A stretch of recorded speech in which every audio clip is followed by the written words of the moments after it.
칙곡의 옛성현 말씀. 오늘은 만공선사의 참선법을 함께 살펴보겠습니다. 만공얼면 선사는 근 현대기의 승려이자 서예가이다. 법호는 만공, 법명은 월면이다.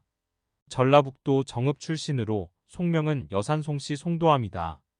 1883년 김제 금산사에서 불상을 처음 보고 크게 감동한 것이 계기가 되어 출가를 결심하고 공주 동학사로 출가하여 진안문화에서 행자 생활을 하였다. 1884년 경어의 인도로 서산천장사에 가서 태어를 은사로 경어를 계사로 삼아 삼위십계를 받고 득도하였다. 그 후 경어선사를 모시고 공주 마곡사 토굴, 서산 부석사, 동래 범어사 계명암 등지에서 선수행을 하여 크게 깨달음을 얻었다. 1904년 천장사에서 경어로부터 전법계를 받고 그의 법을 이었으며 근대의 명한 종사였던 그는 주로 충남 예산의 덕숭산 수덕사에서 머물러 제자들을 지도하였고 1937년 2월 조선 총독부 주최로 주지회의가 열렸을 때 총독을 혼내준 이야기는 너무도 유명하며 수덕 부근 토굴에 전월사를 짓고 유유자적하다 입적하였으며 정강, 고봉 등 근래에 이름 있는 선승들은 거의 대부분 그의 제자거나 그의 문화를 거쳐간 사람들이다. 참선법. 만공얼면. 세상에는 나를 찾는 법을 가르쳐주는 선생도 없고 장소도 없고 다만 불교 안에 있는 선방에서만 나를 찾는 유일한 정로를 가르쳐주나니라. 수도한다는 것은 각자가 자기 정신을 수습해가는 그 공부를 한다는 말인데 누구에게나 다 시급한 일이 아닐 수 없나니라. 세상의 학문은 당시 그 몸의 망상에서 일시의 이용으로 끝나고 말지만 참선학은 세세생생의 어느 때, 어느 곳, 어느 몸으로 어느 생활을 하든지 구애됨이 없이 활용되는 학문이니라. 선방만 선방이 아니라 참선하는 사람은 각각 자기 육체가 곧 선방이라 선방에 상주하는 것이 행주자와 어묵동정에 간단 없이 정진할 수 있나니라.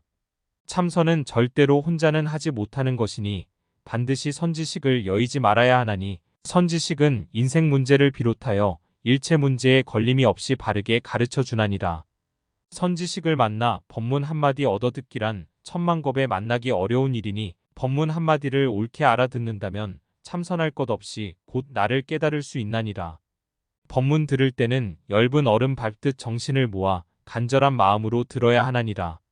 선지식은 선생이니 박산이 하는 막연한 이름뿐이 아니라 일체 이치에 요달된 사람으로 불조의 해명을 상속받은 분이니라.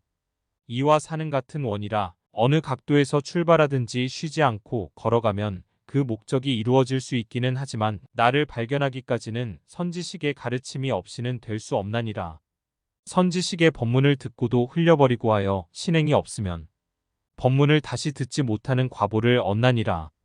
선지식을 믿는 그 정도에 따라 자신의 공부가 성취되나니라. 장맛이 짠 줄을 아는 사람은 다 공부할 수 있나니라. 공부가 잘 되지 않는 것은 전생에 놀고 지낸 탓이니 그 빚을 어서 갚아야 수입이 있게 되나니라. 남음 없는 신심만 있으면 도의 기반은 이미 튼튼해진 것이니라. 신심, 분심, 의심 세 마음을 합하여야 공부를 성취할 수 있나니라. 신심만 철저하면 나의 정기의 대상을 곧 정당화시켜서 자율적 성취가 있게 되나니라.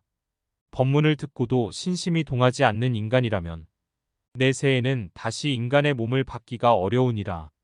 공부하는 사람이 제일 주의해야 할 것은 먼저 나를 가르쳐줄 선지식을 택하여야 하고 나를 완성한 후에 남을 지도할 생각을 해야 하나니라.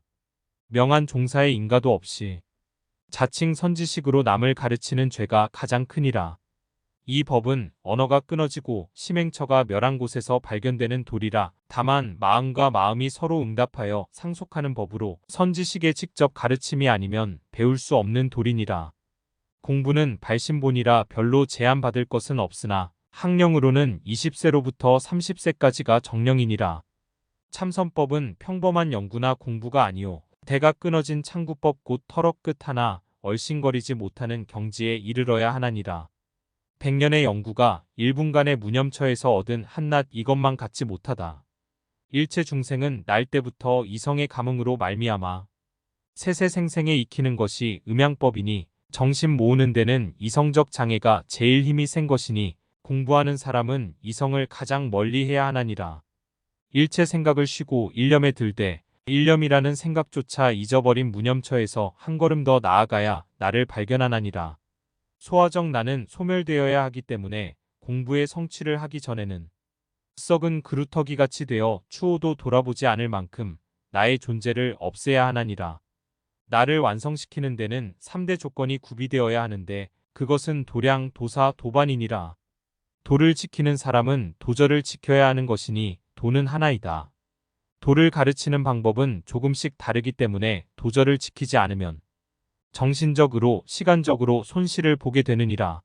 집신 한 켤레를 삼는데도 선생이 있고 이름 있는 버섯 한 송이도 나는 땅이 있는데 일체 만물을 총섭하는 도를 알려는 사람이 도인의 가르침 없이 어찌 도인이 될 수 있으며 천하정기를 다 모아 차지한 도인이 나는 땅이 어찌 특별히 있지 않을 것인가.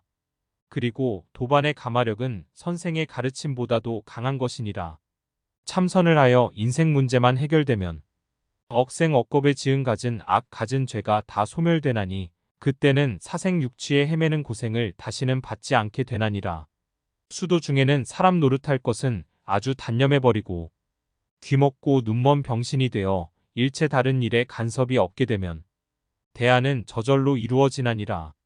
참선법은 상례로 있는 것이지만 중간에 선지식들이 화두드는 법으로 참선하는 법을 가르치기 시작하여 그 후로 무수도인이 출현하였나니 화두는 1700공안이나 있는데 내가 처음 들던 화두는 곧 만법이 귀일이라 하니 귀일한 하나는 어디로 돌아갔는고? 를 의심하였는데 이 화두는 이중적 의심이라 처음 배우는 사람은 만법이 하나로 돌아갔다고 하니 하나는 무엇인고? 하는 화두를 들게 하는 것이 가장 좋으리라. 하나는 무엇인고? 의심하여 가되 의심한다는 생각까지 끊어진 적적하고 성성한 무념처에 들어가야 나를 볼 수 있게 되나니라. 하나라는 것은 있는 것도 아니요 없는 것도 아니요 이 정신 영혼도 아니요 마음도 아니니 하나라는 것은 과연 무엇인고? 의심을 지어가되 고양이가 쥐를 노릴 때에 일념에 들듯 물이 흘러갈 때에 간단히 없듯 의심을 간절히 하여 가면 반드시 하나를 알게 되나니라. 참선한다고 하면서 조금이라도 다른데 미련이 남아있거나 인간으로서의 자랑거리인 학문이나 기이한 재주 등 무엇이라도 남은 미련이 있다면 참선하기는 어려운 사람인 것이니 아주 백지로 돌아가야 하나니라. 크게 나의 구속의 단련을 치른다면 그 대가로 큰 나의 자유를 얻게 되나니라. 예전에는 선지식의 이런 지하에 돈망생사하는 이도 있고 늦어야 3일, 7일에 견성한 이도 많다는데 지금 사람들은 근기도 박약하지만 참선을 부업으로 해가기 때문에 20년, 30년 공부한 사람이 불법의 대의를 모르는 이가 거의 전부니라. 밥을 자기가 먹어야 배부른 것과 같이 참선도 제가 하지 않으면 부처님도 선지식도 제도해 주지 못하나니라. 참선하려면 먼저 육국전란을 평정시켜 마음이 안정되어야 비로소 공부할 준비가 된 것이니라. 이상 만공선사의 참선법을 살펴보았습니다. 위 내용을 참고하셔서 여러분의 영성 공부에 활용하시길 바랍니다. 경청해 주셔서 감사합니다.